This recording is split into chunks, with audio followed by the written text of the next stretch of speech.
So my name is Mouratidis. I'm from LabPro. I'm Malcolm's last PhD student. I started my studies 2 years ago under the supervision of Professor Malcolm Heggie, University of Falmer, working on radiation damage of the Graphite project. So since he is not here, I would like to thank Sally for accepting my application for my PhD studies. Thank you very much.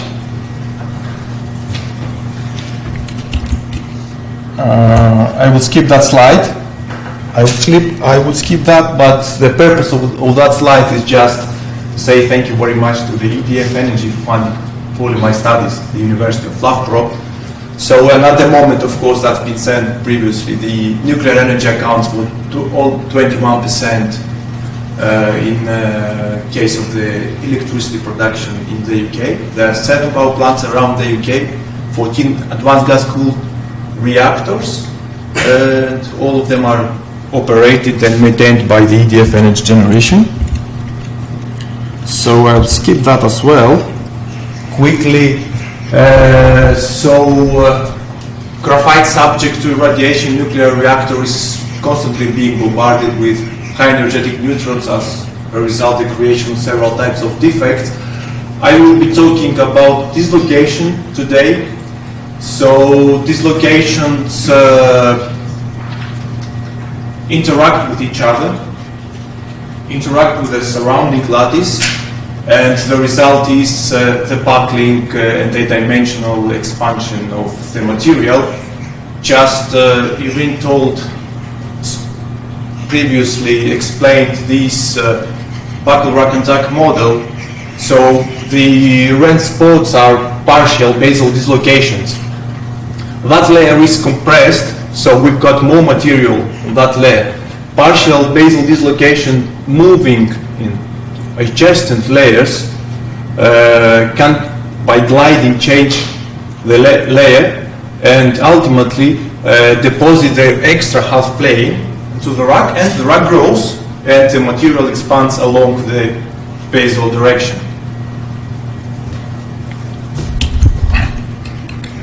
So this slide is very much the beginning of my studies. This is work on the Brian Kelly's work back in 1966 on the highly oriented pyrolytic graphite and high neutron irradiation, which shows expansion up to 30% along the basal direction and 5% shrinkage along the in-plane direction. So back in 2011, Professor Malcolm Heggie proposed a new model, the Drag-and-Tack model, which takes into account the buckling and the folding of the graphene layers and explains the buckling and the folding due to the progressive pile-up of partial basal dislocation. I will explain that shortly.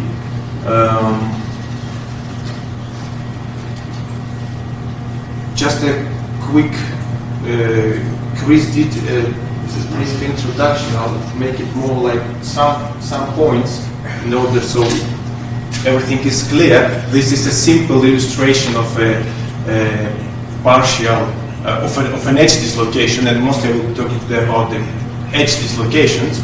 So the region, the extra half plane at the top of the material. So due to that plane, the region above is in compression, the region below is in tension. So the dislocation experiences extensive forces due to the strain field, which attracts them to move towards the surface and release the energy. So the energy of this per line of the dislocation, according to the elasticity theory, is proportional to the square of the Brugge's vector, which is the amount of the slip. So just bear in mind that, because at the end I will show something else about that. So the energy is proportional to the square of the Brugge's vector. So we can classify generally dislocations in 2 big classes, the edge and screw. So in case of an edge dislocation, the Burgess vector is normal to the dislocation line. And in case of the screw dislocation, the Burgess vector is parallel to the dislocation line. Any angle in between 0 and 90, the dislocation is called mixed. So a mixed, let's say, mixed 60-degree dislocation has a screw component and edge component. So in case of a screw dislocation, the edge component is 0. In case of an edge dislocation, the screw component is 0. In case of a mix, we've got a screw and an edge component. So I'm doing modeling, mostly density functional theory. So far I've been using mostly N-Pro ab initio developed by Patrick Brighton, University of Newcastle, quantum espresso and labs. So in case of DFT, LDA has been proven to be a good exchange conversion functional for graphite. It agrees with the quantum diffusion, quantum Monte Carlo methods, which is one of the most accurate DFT first principle methods. So for our big supercells up to 1600 atoms, 15 nanometers, 50 to 100 nanometers long, I used N-Pro and LDA. So at Berdow 192 exchange correlation functional. In case of the small supercells, I used quantum espresso and GGA PBE plus van der Waals CX, van der Waals corrections. So in case of molecular dynamics, I used Aribo potential for in-plane bonds, and for out-of-plane bonds between the graphene layers, I used the Kressley-Kolmogorov potential. So I will skip that. So why bilayer graphene? Just to mention that in order to define a basal dislocation in graphite, we just need 2 layers. That's all. 2 layers. There are 2 ways that we could define a dislocation. Just have the top or the below layer for 1 lattice vector or 2 or 3 longer and compress it to the same length with the one which is below. Or having an AB stacked bilayer graphene and change the stacking order in sections, in some of its sections. And that creates a basal dislocation.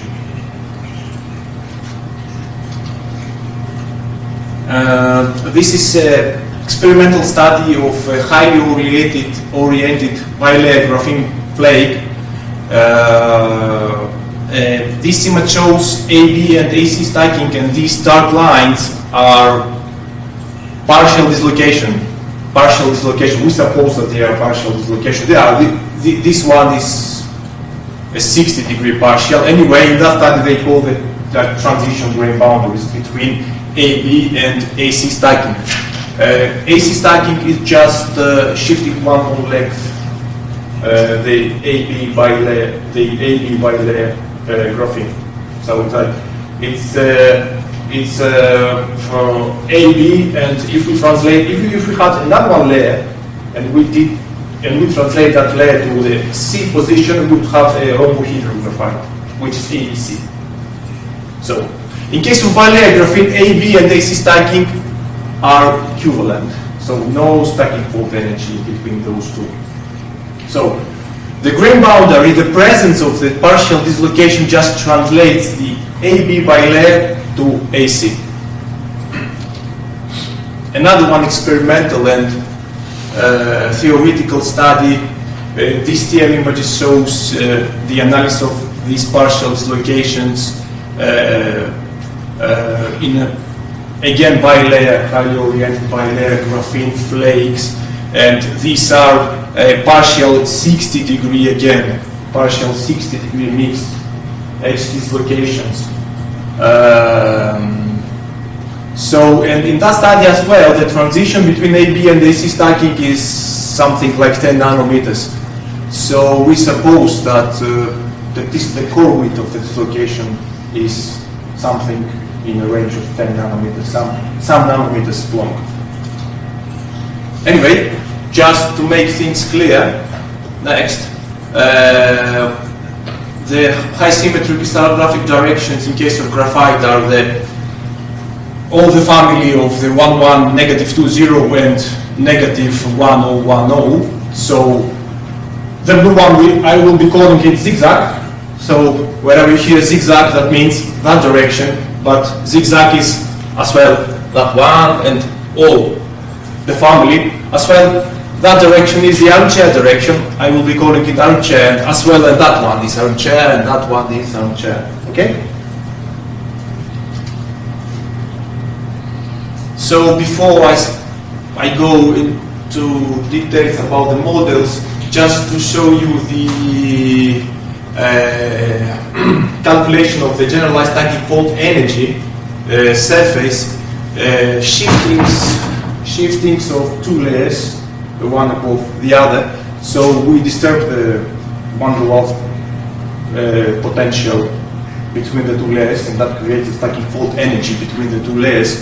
And just to show that in case of the partial dislocation, we are in that small maxima, the SP, the spiral-like maxima, which is just an 0.83 millib stacking fault per area. That means that a dislocation can glide easily and go to AB or to BA, which is AC stacking fault. And of course, the biggest maxima is for the AA stacking fault, which the one graphene layer is exactly on the top of the other. So from the gamma surface, we can estimate the stacking fault energies between the two layers, how easily could one layer slide on the top of the other. This is the first simplest model of two partial basal dislocations, edge dislocation. That means that we've got only an edge component. The Burgess vector is normal to the dislocation line. So we prepare this bilayer just shifting this region of the top layer half bond length to the right and the above half bond length to the left. The same way from the other side, that did translate one bond length, the region in between, and that's why this region shifted to AC stacking. And these green boundaries are the dislocation cores. The initial cores in the optimization were set to 2 nanometers. So the long direction in that case is the armchair direction, and this is just for illustration. The zigzag direction is just one bond length, and the bilayer is 50 nanometers long. This is the optimization. So the partial dislocation, the cores expand and produce a sinusoidal-like buckling. So a partial 90, a partial edge dislocation, just to mention here, is a product of the dissociation of the mixed 60. So two mixed 60s potentially could dissociate into partial 90s, and the partial 90s could meet. The buckling in that case, the analysis of the buckling, the coloring of the bilayer is just by Z direction, by the height. The basal expansion in that case is around 5 angstroms. So the overall distance between the minimum and the maximum is like 1 nanometer. And there is expansion of the DO to the core regions. So the analysis now of the cores. So the disk registry, as I said, the long direction is the armchair. The disk registry is the strain field along the armchair direction. So this is, in that case, it's just one dimensional. it's not the strain along this dimension. The strain is uniaxial, and it's a difference in position simply between the dislocated and non-dislocated and perfect bilayer, the disk registry. So that's why the disk registry in the AB regions is 0, AB. So this is a transition from AB to AC on the top, where disk registry again is normal. So, and then back to the other curve. We go down for the other curve. So by taking the derivative of the disk registry, we calculate the Burgess vector distribution. And by fitting the Burgess vector distribution, we can estimate the dislocation core width. In that case, it's 8.9. I've done the same. This is 800 bilayer, 40 nanometers long, 1680 nanometers long, 3200 bilayer, 160 nanometers long. All these calculations in APRO. So this value like plays in between 7.5 to 10. 10.5, so it's something in between 8 and 11, or anyway, it is 10. It is close to 10, the experimental one, in that case. So since this is a partial edge dislocation, this is the analysis just of the edge component, no screw component. So moving now to the second model, in that case, the long direction of the bilayer is the zigzag, and the line is along, in that case, the armchair direction. Just the Burgess vector is now of these two partials. These two partials, the pure S dislocation in bilayer graphene dissociates into two partial 60s, 60 and negative 60. So these partials are mixed. That means that they got an edge component and screw. And the negative 60 edge component and screw, as you can see, for the B1, the screw component is towards that direction, B2 is that. So if this is just the illustration of the bilayer, it's 100 nanometer long, in that case the bilayer is not straight. So it goes like that, due to the screw component. So after the optimization, this is 1600 bilayer, 50 nanometers long. So just to show you here that the pure edge along the zigzag direction, why it is pure? Pure means that the transition is exactly one lattice vector. When the transition is one lattice vector, when the Burgess vector is equal to one lattice vector, it's a pure Burgess vector. It's a partial when it's not one lattice vector. In that case, it's a one transition, one lattice vector, and this lattice vector just dissociates into two 60 partials. So rather than going like that, the strain field goes like that.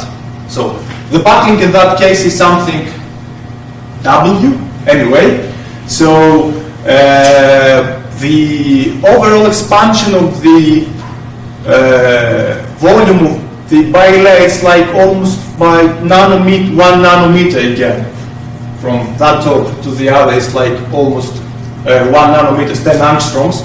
And we've got again the expansion of the DO2 in the core regions. And the coloring is again colored by the height of the bilayer, so you can see the buckling. So now the analysis of the stacking. In that case, we've got the analysis of the H component. So again, the long direction is the zigzag. The H component in that case is along the zigzag direction. So the disk registry now is along the zigzag direction. And the first derivative of the disk registry and the fitting of the first derivative again gives us the estimation of the dislocation core. So in that case it's 9.8. The screw component, so the long direction is the zigzag, the screw component is along the armchair direction, and the derivative of the screw component, again, the full width half maximum in that case, this is 50 nanometers long by layer is 9.2 nanometers. So conclusion about the dislocation is that so far I've examined this partial, the partial 60. The energy per dislocation line is in a good agreement with the dislocation theory.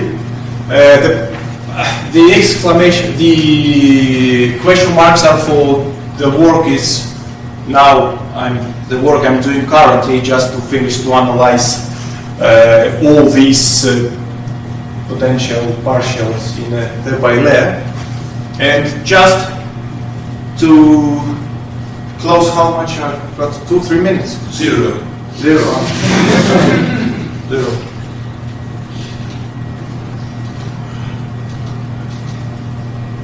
Good. Thank you very much.